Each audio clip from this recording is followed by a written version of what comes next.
Sector 1 of Conquest. All of the feats, all of the bosses made simple for you. Let's do this. Let's unlock Jocasta new. Let us conquer Conquest. Welcome back, tribe, to another Galaxy of Heroes video. Jocasta new and her conquest is now active, and I'm here to give you all of the solutions that you need to get that red box. Let's do this.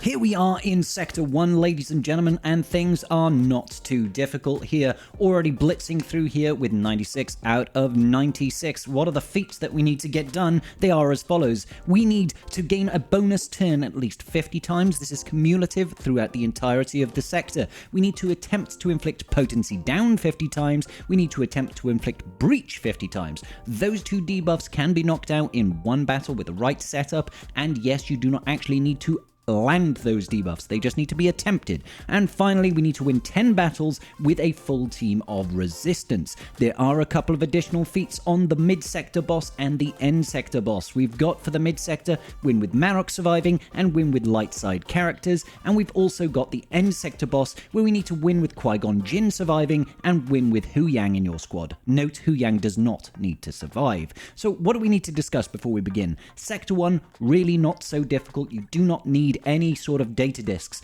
Things to look out for, though, in my opinion. Voluntary Vanguard, very, very important. And also, if you can get any quickening Datadisks, these are phenomenal. They will increase your speed by 8%, giving you an additional 5.5% bonus evasion. Another very powerful Datadisk to look out for is either Weak Spot or Weak Point. Weak Point is the improved version of Weak Spot. Essentially what this does is it's going to ramp your offense by 2% with Weak Spot or 4% with Weak Point for every debuff on all characters. That includes your own. Whenever any ally attacks, we're going to be ramping that offense. This will help you clear through many of the sectors without losing characters. Very, very valuable. Blindside is another really good, effective Datadisk for offensive capabilities. Whenever your allies attack out a turn, it's going to land an expose on the enemy team, and that's going to help you clear through a lot quicker. Also pairs quite well with your Weak Spot or Weak Point. And finally, we've got Ruthless Swiftness. This Datadisk will give you bonus turn meter depending on the rarity of your Ruthless Swiftness. You've got grey, green, or blue. Whenever you take the enemy below 100% health, this will trigger and give your entire team bonus turn meter. Super, super valuable. If you happen to find a War of Attrition Datadisk, this can save you a little bit of grinding, as there is a global feat that relates to this. However, you can earn this through other feats. You do not necessarily need to pick it up. Just take it if you feel like having an easier time. Quick public service before we begin. This particular node will give you absolutely cheddar cheese, delicious beautifulness in this sector. We are going to be abusing the fact that Droideka and Jango Fett both have damage immunity capabilities, and we're going to use that to cheese out 50 uses of both Potency down and Breach in one battle, okay? So keep an eye out for this team. If you don't have one with both Jango and Droideka, you can try and figure out one with just one of those abilities, alright? Super smashing great. Let us begin. So to start off with, we need to win 10 battles with resistance teams, ladies and gentlemen. I like to try and get this done out of the gate. This is going to be very easy for those of you with Galactic Legend Rey, alright? So what I do at the start here is I have got myself a couple of teams that are already set up. So I've split my resistance into 3 separate teams. I've got this resistance team up here, which is using a Finn Zori setup and Holdo. You could probably drop that Holdo and throw it into the Rey team. I've then got a Galactic Legend Rey team with the worst resistance support. This is because Rey is going to be doing the heavy lifting here. She's going to be doing all the big carrying, and we just rely on her damage immunity, her whirlwinds, and her ultimate in order to win the day without losing any units. And finally, I go in with a JTR lead droid team at the end just to try and get through it. Now, what I'd recommend you do is, as you're progressing in the early stages, do one battle with each of these teams just to bring down their stamina gradually, and then at the end, when you've had 3 wins on each of these teams, you combine it into the strongest Rey team that you've got, GL Rey with the Bag Bros, maybe throw in Holdo for some heals, maybe throw in someone like JTR to get some additional cleansing, some additional heal immunity and that sort of thing, and that will get you your 10 battles as you progress. Now, I could go through and show you my footage of me going through the Conquest sector, but we did it just literally right at the start get a couple of Datadisks. I was very lucky and got Voluntary Vanguard right at the start here and Ruthless Swiftness.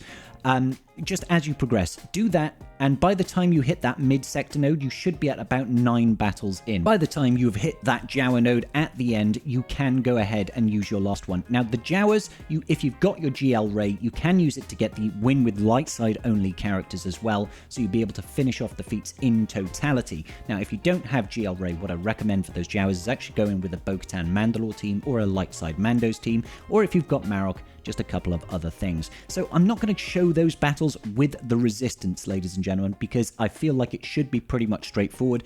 If you've got those guys relicked up, it should be really, really easy for you to get it done. If you do not have a lot of investment in your Resistance, I recommend still using the Finn Zori team as the best team, but come back at the end of Conquest when you've got some stronger Datadisks to support you. Things like Weak Point, things like Quickening, all that sort of good jazz will really help you beat these teams with no real hassle. So let's move on. I've got some delicious cheddar cheese for you tonight, ladies and gentlemen, and we're going to be looking at Potency down and Breach, and potentially some bonus turns as well, from one battle. All right, let's go check it out. So as previously stated, we're going to be using this particular Dooku node here that's got both Droideka and has got Jango Fett. The team that we are going to be using is going to be a CLS team with Qui-Gon Jinn, Master Qui-Gon Jinn, and Padawan Obi-Wan. You can actually swap out Padawan Obi-Wan for Grandmaster Yoda, which will get you those bonus turns as well. So let's talk about how we actually get this done. And here we are, ladies and gentlemen, going up against this node. What you want to try and do is you want to get that Droideka into damage immunity. So because Jango Fett is on this team, we can actually use the fact that he starts with damage immunity to make sure we don't ever have to kill that Droideka. We're focusing down on the enemy units first to take down their support, and then we're going to go ahead and start focusing on characters like Jango Fett and Droideka. Do not hurt that Droideka too much. Certainly don't kill him until he's rolled up, all right? You need him to roll up, all right? So we've gotten rid of the B1. Droideka is rolled up.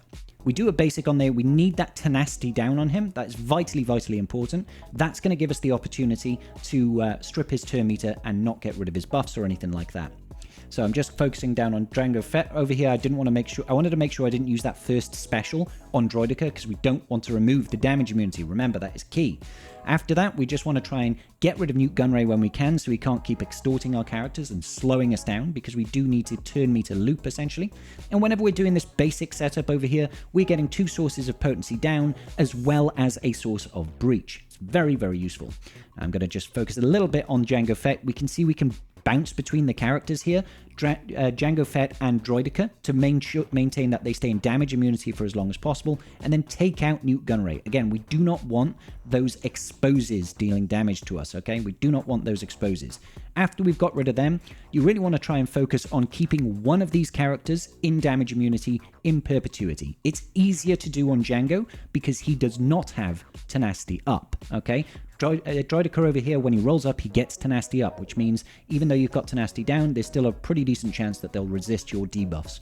So I'm focusing on Jango Fett here. When he is over 50% of his turn meter, basics from Han Solo will reduce turn meter, and that should make him never take a turn. Provided he never takes another turn, he will stay in damage immunity in perpetuity. We lost it there because I was trying to balance it between both of them, but that just means I swap over to the Droideka, and we can just leave it on auto basic now and walk away. Auto basic just means we've got turn meter strips from CLS, we've got turn meter strips from Han Solo, and every time Qui-Gon Jinn does a basic, he's going to call in Padawan Obi-Wan to assist, who is going to apply potency down. We're going to get breach from Master Qui-Gon Jinn, potency down from Padawan Obi-Wan. And that's kind of it, guys. You just leave it on auto basic for the remaining 2 or 3 minutes. Like I said, it's probably easier to just focus on Jango Fett here. As you can see, we can actually run this all the way down. The clock can be completely burned down out of its entirety, and Droideka never took a turn again. You can just walk away, come back, and you'll have that 50 potency downs, and you'll have that 50 breaches if you get this setup right. So you can do it with GMY instead of Master Padawan Obi-Wan, sorry. It's not quite as effective, but you should still be able to get it done. So what do we want to do? We want to try and get rid of all the units, and we want to keep Jango over there in damage immunity as long as possible, okay? So we're just going to strip away his turn meter right now. Don't want any opportunities for him to do anything. We could just go ahead and focus down that Droideka to remove him, and then we'll just start dealing some damage out here. We also get the bonus turns from using GMY here, which I find to be quite useful, because, you know, we need to get some bonus turns anyway, right? The other good thing about this one is that we can actually go full auto on this. We don't have to worry at all about any of it, you know? We can go full auto, especially once we've cleared out all of the enemy team. So let's focus on Django. We need to remove that turn meter, get rid of the B1s. That gets rid of a lot of their tenacity as well. And we certainly do not like the fact that he is exposing us. We do not like those exposes at all. So let's try and get some bonus turn meter here. Yeah, let's get rid of that extortion. That's only the first turn from Django Fett, so that should be absolutely fine. Wonderful, wonderful, wonderful. Let's just go ahead and focus over here. Now, if we get the opportunity, we do want to try and cleanse off that business. I'm going to save that that second special over there for after later when he's got a little bit more turn meter on there. I want to strip that away. So let's gain some buffs over here. Now we'll strip it. Oh, it failed, but we've also got GMY to strip, so that's okay. Sometimes they just resist anyway, you know, it's a little bit of a pain. Let's get rid of mute completely, and at this point you can just go full auto.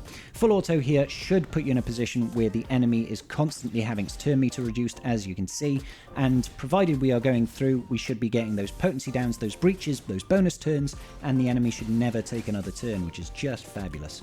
So there we go, stripped away of that turn meter is exactly what you want to have happen. At this point, you can probably just walk away. I don't think this is quite as good as the Master Qui-Gon Jinn with Padawan Obi-Wan setup. It's a lot easier to sort of put it on auto basic after you've got everybody controlled and everything like that. But yeah, if you've also got things like Unstable Decelerator, that can be quite useful. Obviously not when you're not dealing any damage, or War of Attrition as well, because you are reapplying that tenacity down, and I think it does overwrite, so it kind of makes the other one expire. Not entirely certain on that though. But all in all, it's a good way of getting it done. We'll just leave this play in the background, and we'll skip ahead to the end. So, for bonus turns then, ladies and gentlemen, the best team for bonus turns, funnily enough, is actually Gungans, okay? And the reason Gungans get it is because they've got a lot of built-in bonus turns, and the shield generator also gets bonus turns. Now, I'm also 100% convinced that the Gungans are actually bugged in terms of bonus turns.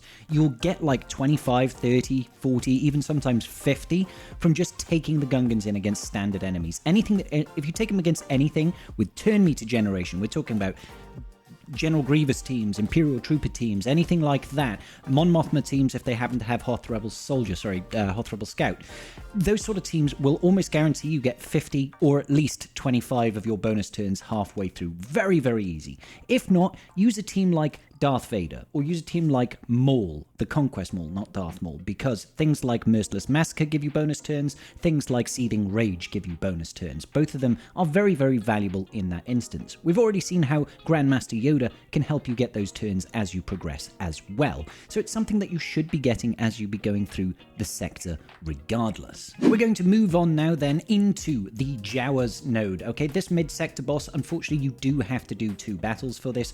One is to win with Marok surviving, the other is to win with a light side team. Now I've already said as you're progressing you might want to use a resistance light side team to trigger this off. If not, think about your global feats, ladies and gentlemen, okay? We need to get full wins with Night Sisters, 20 wins with Night Sisters, 20 wins with Imperial Remnants, and 20 wins with light side Mandos, and that's what I'll show you today, just so we can touch on some of the global feats as well. Now normally what I would suggest if you're going to use light side Mandos is of course to just use Bo-Katan Mandalore, but I don't want to use a legendary character that few people have. So realistically speaking, there are only a handful of characters in the game that are actually light side Mandalorians. Obviously there's the new Padawan Sabine Wren, but the more accessible ones are going to be stuff like Beskar Armor Mando, and of course things like Armorer or the OG Bo-Katan. So I want to see if we can go OG Bo-Katan, Armorer. I'm trying to use like the older characters, even Sabine Wren, which many of you might have at Relic 3 thanks to the old light side bundle. Doesn't really help, I will be honest, but the good thing about this is this team is not particularly difficult and we don't really need to perform particularly well. So I'm going to take in the worst team I possibly can to try and make this work, and we'll see how we get on.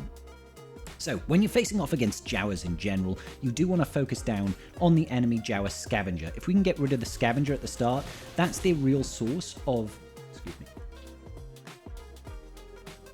Sorry about that. That's their source of being able to apply thermal detonators to you at an alarming rate, okay? So once that guy's gone, it becomes a heck of a lot easier, let's be honest. We're just going to try and get some AoEs out here. You can see the damage is already ramping kind of crazily. Yeah, we're not going to have any issues here whatsoever. It's a very easy mid-sector boss feat, and you know, you can use this to get a global feat done as well. So that will give you win with a full team of light side, but also start working towards those 20 wins with light side Mandalorians, and you don't need Bo-Katan or anyone particularly special.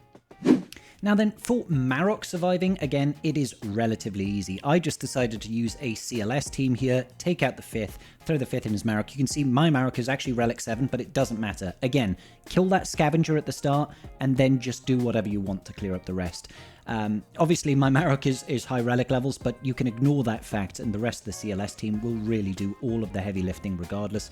Take out Scavenger, take out the rest, and everybody is going to be having a real good time. As you can see, they're not even lasting a minute. 30 seconds is the tops that they can last, and you'll get that feat in order to win the battle with Marok. And you know, I'm sure pretty much everybody can do that. I know he has to survive, but if you take out Scavenger at the start, there's not going to be any thermals. Moving on to the end sector boss then. This is against a Darth Vader team, and we can actually double dip on the feats here. We have to win with Qui-Gon Jinn surviving, and we need to win with Hu Yang surviving. Now, there are a number of teams that can get this done. In particular, I like to use a team that uses JML, Watt, Hu Yang, Master Qui-Gon Jinn, and GMY, because that gives you a nice solid base to work with, and it touches on a number of feats. So this team here, if you don't have Voluntary Vanguard, you've got Wat Tambor. He can place the tank tech on JML.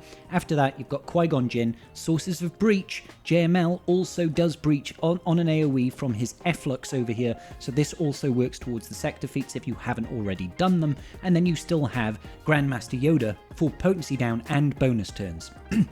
So what this does is it gets you both of the sector feats for the boss. It also lets you work on the sector feats of bonus turns, breach and potency down. This is a perfect team to get it done, and it will be very, very easy to win with this team. However, of course, if you do not happen to have JML or something like that, what I'd recommend is you go in with the strongest Jedi team that you can put together, whatever that might be. There's no breach on Qui-Gon Jinn. This is OG Qui-Gon Jinn. So you can go ahead and do a team such as Jedi Knight Revan with Jedi Knight Luke. Throw in your best Jedi. You could even throw in someone like Gas. This team will easily destroy it. You can also go Bam Dash Chewie. You can also do, if you happen to have it, and this team will destroy everything in the world if you've got weak spot. Using Reaver with Grand Inquisitor at the start just puts out a boatload of debuffs, so every single time you do anything, you're just going to wipe the floor completely. Now, no, you can use a Gear 1 Level 1 Hu Yang. Doesn't matter if Hu Yang survives, he just needs to be in the battle. Qui-Gon Jinn does have to survive, so go in with stuff that's got lots and lots of damage potential out the gate. That is the key.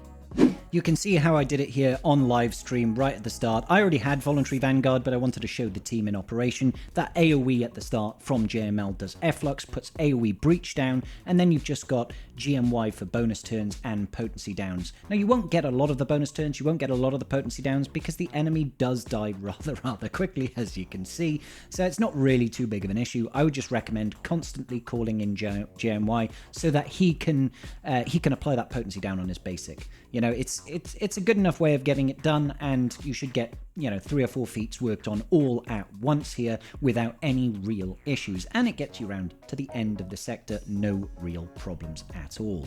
We even managed to hit ult. I'm actually quite surprised we managed to hit ult there. Look at all those dots as well. Hu Yang coming in with the fists.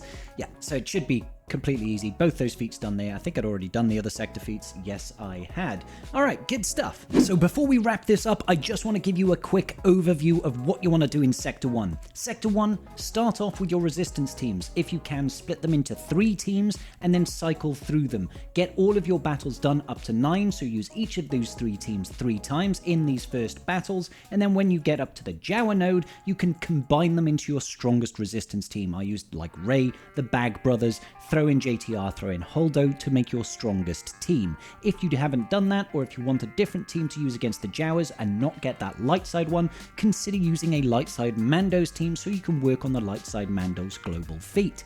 For Marok, just throw him in with all of your DPS. Make sure you focus down that scavenger at the start, and then there won't really be many thermal detonators for you to worry about. After that, you want to make sure you keep a lookout for this particular team if you want to try and cheese the breach and the potency down turns and potentially the bonus turns on one battle alone. After that, think about your bonus turns feats. You want to be using characters like Darth Vader, You want to be using characters like Maul, you want to be using characters like GMY and a Jedi team to get those done. The best way of getting it done is with your Gungans. If you happen to have a full Gungan team, or even a short man Gungan team will work, just not as well. Go against teams that have got high levels of turn meter gain. We're talking about teams like GG, we're talking about teams like JTR even to a certain extent, we're talking about teams like Imperial Troopers if you happen to find them. Using your Gungans against this sort of thing will get you those bonus feats basically in one battle. What I would suggest is if you can get your sector feats cleared out nice and quickly at the start, if you have plenty of battles left at the end of the sector, consider using your global feat teams, okay? So there are 3 global feats that we really need to focus on. That is 20 wins with Imperial Remnants, 20 wins with Night Sisters, and 20 wins with Light Side Mandos. I do not recommend you use Night Sisters in Sector 1. The reason for that is Sector 2 has got win 10 battles with Great Mothers surviving, so you don't really want to burn all the stamina on your Night Sisters in Sector 1. Save it until you get to Sector 2, and that will work on those Night Sister feats then. Once you get over to the boss node, you can get both of these feats done in one battle. I do recommend a JML Watt team with GMY, with Qui-Gon Jinn and Hu Yang. Get that done, you'll work on several feats. Breach, you'll work on your potency downs, you'll work on the actual boss feats, and you'll get bonus turns as well. If not, just take in Qui-Gon Jinn and Hu Yang with your strongest attacking teams, talking about your Beskar Armor Mando with Han and Chewie, your CLS Han and Chewie, we're talking about your Reva with Grand Inquisitor and Seventh Sister, anything that's got a lot of upfront damage output will see you through this battle. It's not particularly difficult. Alright, that is going to do it. That will about do it for today's episode of Sector 1 Feats, ladies and gentlemen. Make sure you do hit that like button and subscribe if you haven't already. Share this information with your guild, help as many people in your guild get that Jocasta new as quickly as possible. I want to keep her out of proving grounds for you, so give me that little like button, let me know in the comments section what teams you've used, and I'll see you all in the Sector 2 video. Stay real, peace out, and may the Force be with you.